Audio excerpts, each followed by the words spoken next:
Let's face it, most of us have got a sweet tooth. In fact, it's one of life's little pleasures. And if we didn't have the little sweet treats, I think life would be pretty boring. So today I'm going to cut through the noise of the 3 best sugar swaps. We've got erythritol, allulose, and stevia. Which one actually helps with fat loss, which one spikes your blood sugar, and which one makes you gassier than a bean stew? The truth is, after the age of 50, and if you're in menopause, you will find that sugar really plays havoc not only with your weight, fat retention, but also your hormones. So let's talk about sweeteners. Not all sweeteners are created equal, especially when you're over 50 and your body simply doesn't respond the way that it used to. First up, stevia, sweet little leaf, 0 calories, 200 to 300 times sweeter than sugar, and it doesn't touch your blood sugar or insulin. That's a huge win after 50. Bonus, it's even linked to lower blood pressure, but not everyone loves it. Some say it tastes bitter like licorice. My husband, he says it tastes like regret.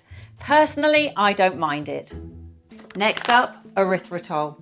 It is the baker's workhorse. It's about 70% as sweet as sugar, 0 calories, and it gives structure in baking, cookies with a crunch, and cakes that rise. Erythritol really delivers.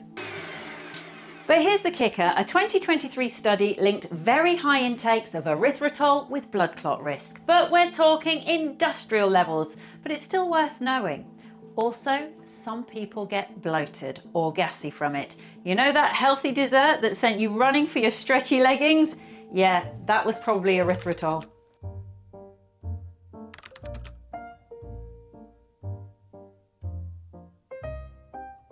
And finally, my absolute favourite, allulose. It is the most like sugar. It's perfect for baking. It browns like sugar. It won't spike your blood glucose. It actually can help with insulin sensitivity. It's gentle on your digestive system. And studies show that allulose can improve visceral fat. That's huge for us women over 50. I absolutely love it. Yum. So which one should we choose? For weight loss and metabolic health, I absolutely recommend allulose. It supports blood sugar balance, may reduce belly fat, and doesn't have the drawbacks of the others. For daily sweetening like tea, coffee, or supplements, stevia is a great choice. It's strong, it's natural, and a little goes a long way.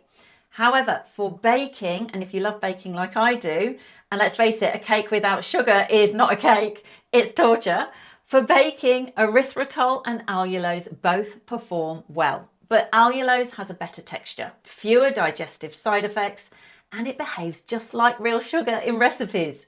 For me personally, and for my clients over the age of 50, allulose is the front runner. It supports metabolic health without the hormonal chaos. That said, stevia is brilliant for its simplicity, availability, and erythritol, although a little controversial, it still has its place in moderation. Just remember to be label savvy and choose wisely. Now, I'm not mentioning all of the others. I'm mentioning the ones that to me are the most similar to sugar and ones that you can use in baking and recipes as well as in your teas and coffees. If you'd like a printable cheat sheet comparing these sweeteners or a sugar swap guide tailored to fat loss after 50, I've included it in a free download in the description box below. I do hope you found this helpful. Let me know if you'd like to hear more, and don't forget to subscribe. I bring videos just like this every single week so you can look good and feel fabulous. Here is my next video ready and waiting for you. Until the next time, bye for now.